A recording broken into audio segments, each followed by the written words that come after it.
Lahore city ఈ పేరు వినగానే ఏదో గొప్ప నగరం అనుకుంటారు. ఒకప్పుడు అలా ఉండేది కావచ్చు, కానీ ఇప్పుడు ఈ నగరం గురించి వింటుంటే ఒళ్ళు గగురు పడుతుంది. వరల్డ్స్ డస్టియెస్ట్ అండ్ మోస్ట్ అన్హైజీనిక్ సిటీగా ఈ లాహోర్ సిటీని చెబుతుంటారు. ఎటు చూసినా చెత్తా చెదారం, రోడ్ల మీద మూత్ర విసర్జన చేసే మనుషులు, ఇక్కడి వీధులు మురికి వాడలను తలపిస్తూ ఉంటాయి. చుట్టూ పోలీసులు ఉన్నా నేరాలు జరుగుతూనే ఉంటాయి. ఇలాంటి భయానకరమైన లాహోర్ నగరం గురించి కొన్ని మంచి మరియు చెడు విషయాలు ఈ వీడియోలో తెలుసుకుందాం. 2023 నాటికి లాహోర్ జనాభా అక్షరాల 1,70,00,000. ప్రపంచంలోనే 27వ అతిపెద్ద నగరం. ఒకే ఒక్క నగరంలో 1,50,00,000 మందికి పైగా జనం. ఇది మామూలు విషయం కాదు. ఈ నగరం విస్తరించి ఉన్నది కేవలం 1772 చదరపు కిలోమీటర్లు మాత్రమే. ఊపిరాడని జనం, ఇరుకిరుకు స్థలాలు, ఎక్కడ చూసినా మురికి మురికిగా ఉంటుంది. ఆ నగరానికి వాయువ్య దిక్కున రావి నది నిశ్శబ్దంగా ప్రవహిస్తూ ఉంటుంది. కానీ లాహోర్ లో మాత్రం నిశ్శబ్దం అనేది అరుదుగా కనిపిస్తుంది. పాకిస్తాన్ లోని మరో మహానగరం కరాచీకి దాదాపుగా 1305 కిలోమీటర్ల దూరంలో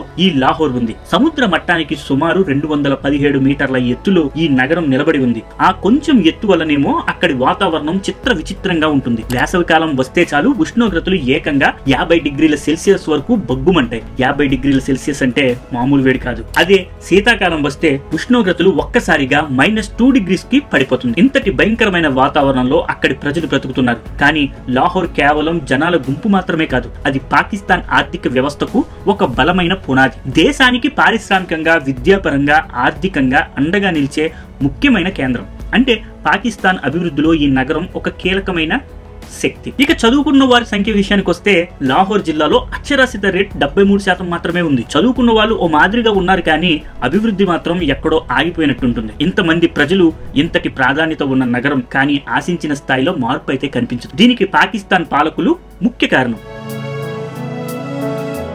హిందువుల ఆరాధ్య దైవం శ్రీరాముడు కుమారుడు అయిన లవ లాహోర్ ని స్థాపించాడని చరిత్ర చెబుతుంది. లవ దేవాలయం పాకిస్తాన్ దేశం లాహోర్ పట్టణంలోని లాహోర్ కోటలో ఉంది. ఇది రాముడి కుమారుడైన లవునికి అంకితం చేయబడిన దేవాలయం. హిందూ పురాణ ప్రకారం ఈ లాహోర్ పట్టణానికి లవుని పేరు పెట్టబడింది. దేశ్వా భాగాలో లాహోర్ పదానికి మూలం లౌపోర్ అంటారు. ప్రాచీన కాలంలో లాహోర్ పట్టణాన్ని లవపురి, లవ నగరంగా పిలిచేవారు. పాకిస్తాన్ ప్రభుత్వం నియంత్రణలో ఉన్న ఈ దేవాలయం పాకిస్తాన్ హిందూ కౌన్సిల్ ద్వారా నిర్వహించబడుతుంది. అలాగే కసూర్ ని లవ సోదరుడైన రాజకుమారుడు కుసుడు స్థాపించారు. సారే జహాసే అచ్చా హిందుస్తా హమారా ఈ గేయాన్ని రాసిన రచయిత ఇక్బాల్ లాహోర్ కి చెందినవాడే. అఖండ భారతదేశంలో పంజాబ్ ప్రాంతంలోని లాహోర్ పట్టణంలో జన్మించిన అల్లామా మహమ్మద్ ఇక్బాల్ ఒక గొప్ప కవి, తత్వవేత్త మరియు ఒక రాజకీయ నాయకుడు. 20వ శతాబ్దపు ప్రారంభంలో భారతదేశ స్వాతంత్ర పోరాటం ఊపందుకుంటున్న సమయంలో ఇక్బాల్ తన భావాలను శక్తివంతమైన కవితల ద్వారా వ్యక్తీకరించేవాడు. 1904లో ఇతను రచించిన సారే జహాసే అచ్చా హిందుస్తాన్ హమారా అనే దేశభక్తి గీతం భారతదేశ ప్రజల హృదయాలలో నిలిచిపోయింది. ఈ గీతం దేశం యొక్క గొప్పతనాన్ని, అందాన్ని మరియు ఐక్యతను కొనియాడుతుంది. కాలక్రమేణా భారతదేశం విభజించబడింది. లాహోర్ ఇప్పుడు పాకిస్తాన్ లో భాగమైంది. అయినప్పటికీ ఇక్బాల్ రచించిన ఈ గీతం ఇండియా మొత్తంలో ఎప్పటికీ దేశభక్తికి చిహ్నంగా నిలుస్తుంది. చరిత్ర యొక్క గమనంలో ఎన్నో మార్పులు చోటు చేసుకున్నా తన ప్రాముఖ్యతను మాత్రం కోల్పోలేదు.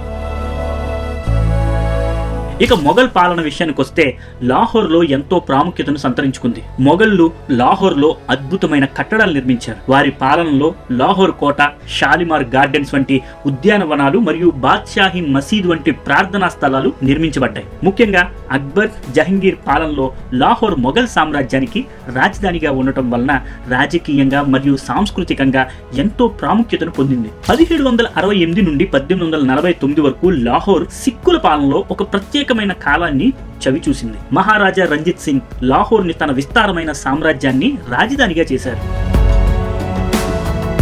1849లో బ్రిటిష్ వారు లాహోర్ ను తమ అధికారంలోకి తెచ్చుకున్నారు. 1947 వరకు దానిని పంజాబ్ ప్రావిన్స్ కు ముఖ్య పట్టణంగా పరిపాలించారు. ఈ కాలంలో లాహోర్ లో కొత్త నిర్మాణ శైలులు ప్రవేశించాయి. బ్రిటిష్ వారు మొఘల్, గోతిక్ మరియు విక్టోరియన్ శైలిలో కలయికతో హైకోర్టు మరియు లాహోర్ మ్యూజియం వంటి భవనాలు నిర్మించారు. ఈ నగరపు రూపురేఖలను గణనీయంగా మార్చింది. స్వాతంత్రం తర్వాత 1947లో భారతదేశ విభజన తర్వాత లాహోర్ పాకిస్తాన్ లో ఒక ముఖ్యమైన నగరంగా మారింది. స్వాతంత్రం తర్వాత నగరం తన అభివృద్ధిని కొనసాగించింది. ముఖ్యంగా నగరంలోని దక్షిణ ప్రాంతంలో ఆధునిక గృహ సముదాయాలు, వాణిజ్య ప్రాంతాలు మరియు విద్యా సంస్థలు చాలా విరివిగా విస్తరించాయి. 1965లో పాకిస్తాన్ మనల్ని తక్కువగా అంచనా వేసింది.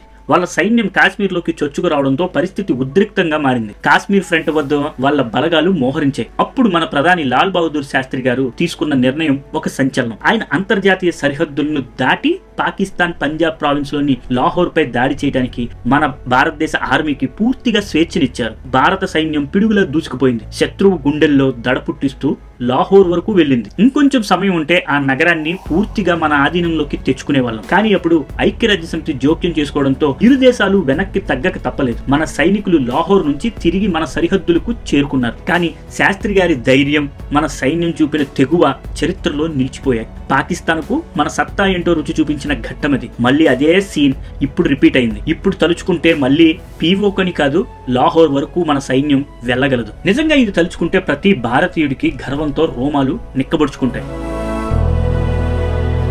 ప్రపంచంలోనే అత్యంత దుమ్ము, అపరిశుభ్రత కలిగిన అస్తవస్తమైన నగరం లాహోర్. ఇక్కడ ఫుల్ ట్రాఫిక్ జామ్లు ఉంటాయి. ఎవరు ఎటు నుంచి వస్తారో కూడా తెలియదు. ఈ సిటీలో ఎక్కడ చూసినా దుమ్ము, ధూళి, మనుషులంతా చాలా అపరిశుభ్రంగా ఉంటూ అక్కడ నివసిస్తుంటారు. అంతేకాదు వాటర్ సమస్య వల్ల ప్రజలు స్నానం కూడా చాలా అరుదుగా చేస్తుంటారు. ఇక జాతీయ భాష ఉర్దూ అయినప్పటికీ ఈ లాహోర్ లో పంజాబీ భాష చాలా ఎక్కువగా మాట్లాడుతుంటారు. అంతేకాకుండా లాహోర్ కి ప్రత్యేకమైన ఒక మాండలికం కూడా ఉంది. దానినే లాహోరీ పంజాబీ అని అంటారు. ఇది ఇతర పంజాబీ మాండలికాల నుండి కొద్దిగా భిన్నంగా ఉంటుంది. ఈ లాహోర్ సిటీలో చాలా మంది ప్రజలు తమ రోజువారీ జీవితంలో పంజాబీలోనే మాట్లాడుకుంటారు. మీరు ఎవరైనా అక్కడ వీధుల్లో తిరుగుతుంటే లేదా స్థానికులతో సంభాషిస్తుంటే ఉర్దూ కంటే కూడా పంజాబీనే ఎక్కువగా వింటుంటారు. అయితే ప్రభుత్వ కార్యాలయాల్లో, విద్యా సంస్థల్లో ఉర్దూ కూడా ఒక మేజర్ రోల్ పోషిస్తుంది.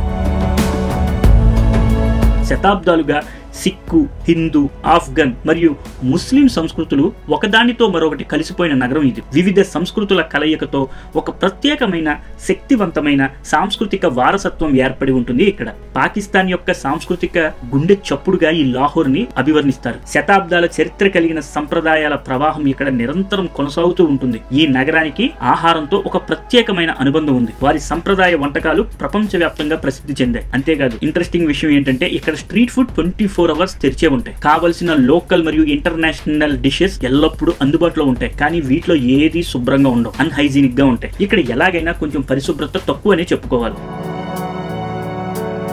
లాహోర్ కోట, షీష్ మహల్, అలంగిరి గేట్ వంటి ఆకట్టుకునే మొఘల్ నిర్మాణాలు కూడా ఉన్నాయి. బాద్షాహీ మసీద్ ఔరంగజేబ్ నిర్మించిన ప్రపంచంలోని అతిపెద్ద మసీదుల్లో ఇది కూడా ఒకటి. ఇంకా షాలిమార్ గార్డెన్స్, అందమైన ఫౌంటైన్లు మరియు కాలువలతో కూడిన అద్భుతమైన మొఘల్ ఉద్యానవన సముదాయం యునెస్కో ప్రపంచ వారసత్వ ప్రదేశంగా గుర్తింపు పొందింది. అబుల్ హసన్ అలీ హుజ్వేరీ అవశేషాలు ఉన్న దక్షిణ ఆసియాలోనే అతిపెద్ద సూఫీ పుణ్యక్షేత్రం కూడా ఇక్కడే ఉంది. లాహోర్ మ్యూజియం చారిత్రక మరియు సాంస్కృతిక కళాఖండాల గొప్ప సేకరణను ప్రదర్శించే పాకిస్తాన్ లోని పురాతన మరియు అతిపెద్ద మ్యూజియం లో ఒకటిగా చెప్తుంటారు. అలాగే ఇక్కడ అనార్కలి బజార్ దక్షిణాసియాలోనే పురాతన మార్కెట్లలో ఒకటి. అనేక రకాల వస్తువులు మరియు ఆహారాన్ని ఇక్కడ దొరుకుతుంటుంది. అలాగే వాగా బోర్డర్, పాకిస్తాన్ మరియు ఇండియాకి మధ్య జరిగే బోర్డర్ సెరమనీ ఇక్కడ ఒక ప్రసిద్ధ పర్యాటక ఆకర్షణగా ఉంది.